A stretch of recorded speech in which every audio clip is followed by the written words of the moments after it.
बार फिर काली कमाई करने वालों पर कार्रवाई हुई, लेकिन इस बार जो आरोपी हैं वो रंगे हाथ पकड़े गए हैं। 8 लाख रुपए घूस लेते भवन निर्माण विभाग का एग्जीक्यूटिव इंजीनियर गिरफ्तार हुआ है। छापेमारी के दौरान जितनी संपत्ति सामने आई उसे देखकर निगरानी की टीम भौचक रह गई।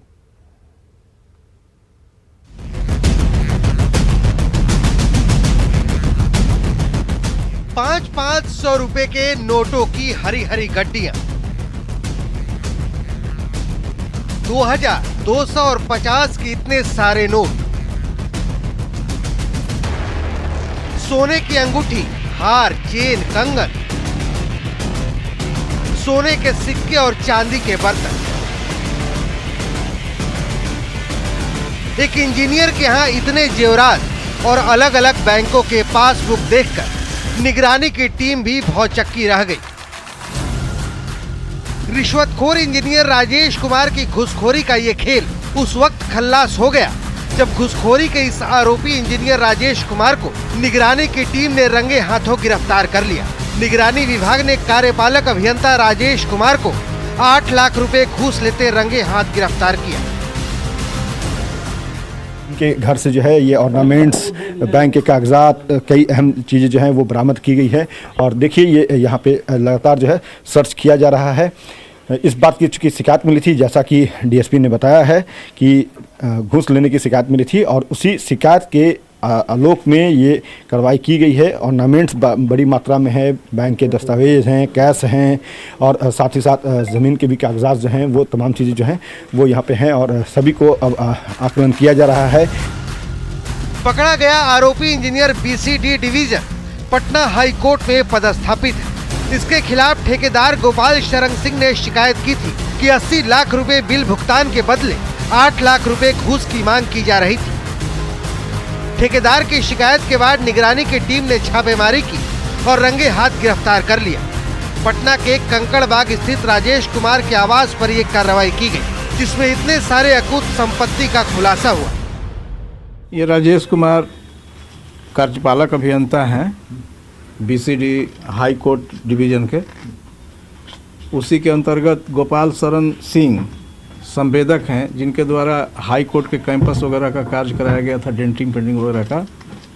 उसमें 80 लाख का इनका बिल बना हुआ था। उसी को मैंने पास करने के लिए इनके द्वारा 10% की कमीशन की मांग की गई थी, 8 लाख रुपया।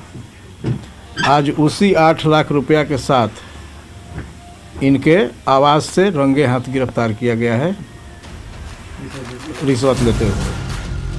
कंकड़बाग के नूतन टावर में राजेश कुमार के 2 फ्लैट हैं। पहले फ्लोर पर 109 और चौथे फ्लोर पर 410 नंबर का इनका फ्लैट है। इतनी सारी संपत्ति से साफ है कि राजेश कुमार ने खुलकर सरकारी पद का गलत इस्तेमाल किया और रिश्वतखोरी से करोड़ों की संपत्ति अर्जित की। पटना से न्यूज़ 18 के लिए अमित कुमार की रिपोर्ट। तो निगरानी की टीम ने राजेश कुमार को उस वक्त गिरफ्तार किया जब वो पटना के कंकड़बाग में अपने आवास पर ठेकेदार से 8 लाख रुपए घूस ले रहे थे। जांच में राजेश कुमार की अकूत संपत्ति का खुलासा हुआ है। उनके घर से 2 किलो 380 ग्राम सोना मिला है और इनमें सोने के 10 बिस्किट और 18 सिक्के शामिल हैं। इसके अलावा 1 करोड़ 13 लाख के गहने भी मिले हैं। साथ ही जमीन के 5 जगहों पर कागज और गुरुग्राम में 5 मंजिला भवन होने का भी सबूत मिला है। राजेश कुमार का नोएडा में 2 दुकान होने का भी पता चला है और इसके अलावा 16 खातों में 27 लाख रुपए जमा है। साथ ही म्यूचुअल फंड में 3.5 लाख रुपए हैं। उत्तर प्रदेश में एक कंपनी में भी राजेश कुमार के निवेश का पता चला है।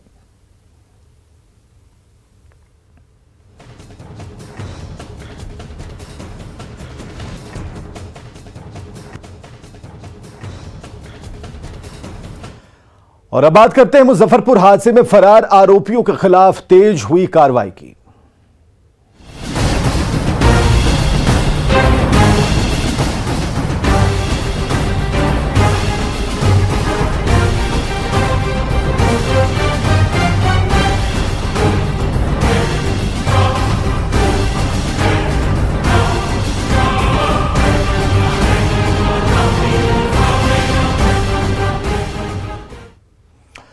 मुजफ्फरपुर बॉयलर ब्लास्ट मामले में 2 दिन बाद भी पुलिस के हाथ खाली हैं। फैक्ट्री मालिक विकास मोदी के बारे में पुलिस को कोई सुराग नहीं मिला है। गिरफ्तारी के लिए एसआईटी का गठन किया गया है, लेकिन सवाल है कि घटना के तुरंत बाद उन पर नजर क्यों नहीं रखी गई।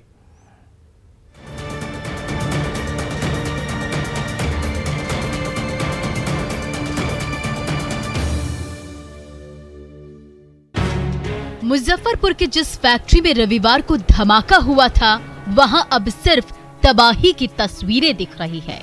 बॉयलर ब्लास्ट में 7 लोगों की मौत हुई थी, जिस मामले में फैक्ट्री के मालिक सहित 5 लोगों के खिलाफ एफआईआर दर्ज कराई गई थी, लेकिन सभी फरार हैं। अब श्रम संसाधन विभाग की तरफ से फैक्ट्री के बाहर नोटिस चिपकाया गया है, जिसमें ये पूछा गया है कि फैक्ट्री प्रबंधन ने औपचारिक रूप से विस्फोट की जानकारी क्यों नहीं दी। इसके लिए 29 दिसंबर तक की तारीख दी गई है। मुजफ्फरपुर बॉयलर विस्फोट मामले में एक नया अपडेट आ गया है कि अब तमाम जो दोषी हैं वो फरार हैं और उनके खिलाफ कार्रवाई अब तेज कर दी गई है। एसएसपी जयंतकांत ने अब एक एसआईटी का गठन किया है। सिटी एसपी राजेश कुमार के नेतृत्व में अब एसआईटी जो है उनकी गिरफ्तारी करेगी और ऐसे में श्रम संसाधन विभाग और श्रम आयुक्त जो हैं वह इस मामले को लेकर काफ़ी अब सख्ती बरत रहे हैं। उनसे यह पूछा गया है और उनसे ये रिपोर्ट मांगा गया है। बार बार सवाल उठ रहे हैं कि आखिर जो फैक्ट्री है, इस फैक्ट्री में इस तरह की घटनाएं हुई है और इतनी बड़ी लापरवाही के बाद जो दोषी हैं। श्रम संसाधन विभाग ने नोटिस तो चिपका दिया, लेकिन जवाब आखिर देगा कौन, जब फैक्ट्री के मालिक और मैनेजर फरार हैं। पुलिस ने आरोपियों की गिरफ्तारी के लिए एसआईटी बनाई है और छापेमारी भी जारी है, लेकिन सवाल यह है कि घटना के तुरंत बाद उन पर नजर क्यों नहीं रखी गई। अब एसआईटी गठन का क्या फायदा है जब आरोपियों को भागने का मौका मिल गया। हालात अब यहाँ पर देख सकते हैं कि सन्नाटा पसरा हुआ है। यहाँ पर तमाम पुलिसकर्मी जिन्हें ड्यूटी दी गई है वह यहाँ पर सुरक्षा में लगे हुए हैं कि कोई आम लोग अंदर ना आ पाए। हालांकि लगातार ये सवाल उठ रहा है कि जो आरोपी फैक्ट्री मालिक हैं, जो निर्देशक हैं, जो मैनेजर हैं, वो सब कहाँ हैं।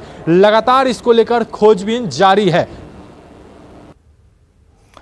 आज पटना में आईएमए का वार्षिक अधिवेशन हुआ, जिसमें मुख्यमंत्री नीतीश कुमार शामिल हुए। सीएम ने पीएमसीएच को इंटरनेशनल अस्पताल बनाने की गारंटी दी। वहीं डॉक्टरों के 2005 और 2021 के हालात का फर्क भी समझाया।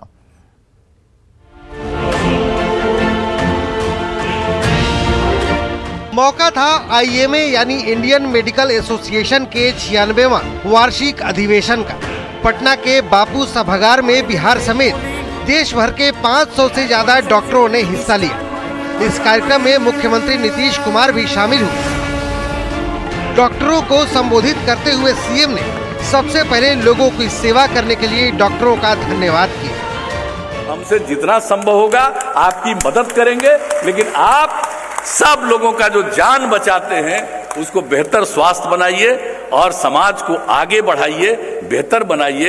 यही आप जो कर रहे हैं, इसके लिए मैं आप सबका चरण स्पर्श करता हूं, आपका अभिनंदन करता हूं और आपके इस कार्यक्रम में आप सबको बहुत बहुत धन्यवाद देता हूं। इस मौके पर मुख्यमंत्री नीतीश कुमार ने पीएमसीएच को इंटरनेशनल अस्पताल बनाने की बात कही। या दूसरे राज्य के भी लोग अब कितनी बड़ी संख्या में आ रहे हैं, सब तो हो ही रहा। लेकिन पीएमसीएच के बारे में हम लोगों ने क्या निर्णय लिया? पीएमसीएच के बारे में हम लोगों ने शुरू से ही निर्णय लिया कि पीएमसीएच को हम अंतर्राष्ट्रीय मेडिकल कॉलेज हॉस्पिटल बनाएंगे, इंटरनेशनल। और इतना बड़ा बेड, 5400 से ज्यादा बेड का हम लोगों ने इंतजाम किया है। 3 फेज में काम शुरू हो गया, 1 फेज का, और 3 फेज में 4 साल में काम पूरा करेंगे और 5400 से ज्यादा बेड का वहां पर इस्तेमाल। उसी के हिसाब से डॉक्टर्स और अन्य चिकित्सक लोगों की बहाली और एक चीज, और किस तरह का बिल्डिंग बन रहा है। जरा वो बिल्डिंग बन करके तैयार होगा तो देखिएगा, आपको ऐसा मेडिकल कॉलेज कहीं नहीं दिखेगा। हम आपको आज ही गारंटी दे रहे हैं अपने सभी चिकित्सकों को। पिछले 1.5 दशकों से ज्यादा वक्त से नीतीश कुमार बिहार की कमान संभाल रहे हैं। मुख्यमंत्री ने 2005 और अब के हालात को भी डॉक्टरों को समझाया कि कैसे बिहार में बेहतर हालात बने हैं। 2006 में रिपोर्ट आई और आप जानते हैं जो प्राथमिक स्वास्थ्य केंद्र है उन सभी जगहों पर एक महीने में औसतन 39 लोग एक महीने में जाते थे इलाज कराने, यानी एक दिन में 1 या 2। ये हालत था। क्या हालत था? अब यहीं पर तो अभी राजीव रंजन जी का भाषण चल रहा था। क्या हाल था उन दिनों, और कितने डॉक्टर्स को यहां छोड़ छोड़ करके बिहार से भागना पड़ा था, क्या स्थिति हो गई थी। और कोई तरह का इंतजाम उस तरह का नहीं था जो होना चाहिए था। जब ये हालत था, अस्पतालों की कैसी हालत थी, कहां पर कितना काम हो पा रहा था। तो ऐसी स्थिति में जो हम लोगों ने काम करना शुरू किया, तो आज समझ रहे हैं।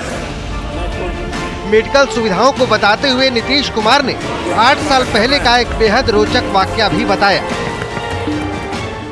एक बात आप लोगों को भी याद करा देते हैं 2013 का। उस समय केंद्रीय स्वास्थ्य मंत्री थे डॉक्टर गुलाम नबी आजाद साहब। तो हम भी एमएलसी और वो लोग वहां, तो पुराना संबंध उस समय का ही।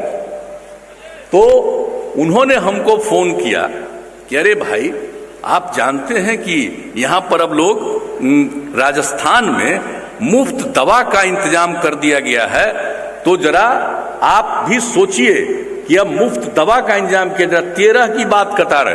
तो उनसे बात करते हुए हमको हंसी आ गई। हंसते हुए अपने कहा कि आप एक राज्य का जान रहे हैं और बिहार का जान रहे हैं कि हम लोगों ने 2006 से मुफ्त दवा का इंतजाम कराया। इसलिए आप लोग जो देश के कोने कोने से आए हैं, आज हम इसकी भी चर्चा कर देते हैं। इसमें दो राय नहीं कि नीतीश कुमार की कोशिशों का नतीजा है कि पिछले 15 सालों में बिहार हर मामले में सेहतमंद बना है। पटना से न्यूज़ 18 के लिए रजनीश कुमार की रिपोर्ट। और पटना में आईएमए के राष्ट्रीय सम्मेलन में सीएम नीतीश कुमार ने एक बार फिर शराब की बुराइयों को लेकर लोगों को आगाह किया और साथ ही लोगों से शराब नहीं पीने की अपील की। कर रहे हैं कि हर साल 30 लाख आदमी पूरे दुनिया में दारू पीने से मरता है और जितना डेथ होता है पूरे दुनिया में उसका 5.3% सिर्फ दारू पीने के कारण होता है, उम्र के हिसाब से नहीं। और 20 साल से लेकर के 39 साल तक के लोग जो दारू पीते हैं उनकी मौत दुनिया भर में 13.5% है। तो इसलिए हम लोग तो कह रहे हैं, अब आप लोगों से तो हमने आग्रह किया था, तब बहुत लोग जो कहता था कि अरे भाई, कुछ लोगों को तो इलाज जो करता है कि दारू पीता है उसके टेस्ट के लिए, इसके लिए, उसके स्वास्थ्य के लिए बड़ा जरूरी है। हमने कहा इससे बोगस तो कोई बात ही नहीं है। और कितने जगहों पर हमारे डॉक्टर्स ने उनको सलाह दे दे करके यहाँ कई सेंटर खोला गया कि मत पीजिए, आपके स्वास्थ्य पर असर नहीं बल्कि स्वास्थ्य को फायदा करेगा। इधर पटना में आईएमए के राष्ट्रीय सम्मेलन में सीएम नीतीश कुमार ने शराबबंदी के साथ खुले में शौच और स्वच्छ पेयजल का भी मुद्दा उठाया। सीएम ने डॉक्टरों से भी लोगों से शराब नहीं पीने को लेकर जागरूक करने की अपील की।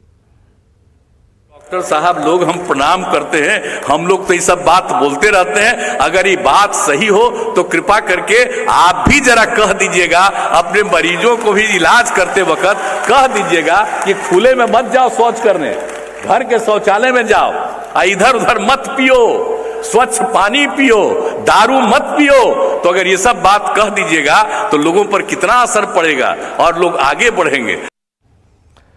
इधर सीतामढ़ी में स्वास्थ्य विभाग की एक बड़ी लापरवाही सामने आई है। बोखड़ा स्वास्थ्य केंद्र पर आयोजित बंध्याकरण के दौरान कागज पर ही एक महिला का बंध्याकरण कर दिया गया। यही नहीं, उसे दवा और इंजेक्शन के साथ डिस्चार्ज पेपर तक दे दिया। महिला के शरीर पर कोई घाव के निशान तक नहीं दिखने पर परिजनों ने शिकायत की और इसके बाद आनन फानन में पीएससी से एनएम प्रियंका कुमारी को भेजकर मामले की जांच कराई गई। मामला सही पाए जाने पर एनएम ने स्वास्थ्य प्रबंधक अनिल कुमार को जानकारी दी। संबंधित एजेंसी के लोग भी पीड़ित परिवार से मिलने पहुंचे, लेकिन ग्रामीणों की नाराजगी को देखकर उन्हें वापस लौटना पड़ा। दरअसल जननी एजेंसी की तरफ से 24 दिसंबर 2021 को एक शिविर लगाकर 18 महिलाओं का बंध्याकरण ऑपरेशन किया गया था, जिसमें 17 ऑपरेशन तो सफल रहे। वहीं एक महिला के ऑपरेशन में गड़बड़ी सामने आई। महिला के परिजनों ने डॉक्टरों और कर्मचारियों के खिलाफ बर्खास्तगी की मांग की है।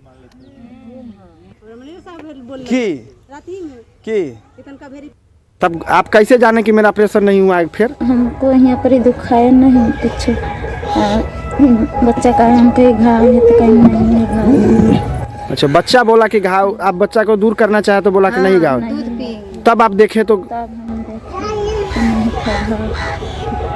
तब हम बोले जे फुआ के जे हमरा तो कुछ हो ही नहीं। सर ये बोले कि जे आए ना तो बोले कि डॉक्टर की जे सर हमको नहीं दुखाता है। हाँ। जो हमको सुइया कम पावर वाला दीजिए। हाँ। तो बोले इसको बच्चा दूध पिलाने के तो वो घाव दुखा रहे थे। कल बोले किसको बच्चा बोले छोटा की जे आपको घाव नहीं है। हाँ। बच्चा बोले कि घाव आपको नहीं है। तब आप लोग जाने? जब आज जाने तो हम कपड़ा खींचने गए तो बोले कि जी इधर आइए फुआ। तो हम आए इसको देखे तो इसको कुछ निशानी नहीं।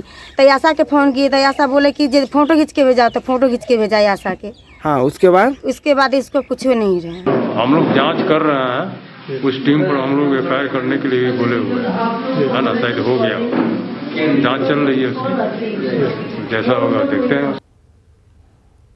और खबरें लगातार जारी हैं, आप बने रहें हमारे साथ।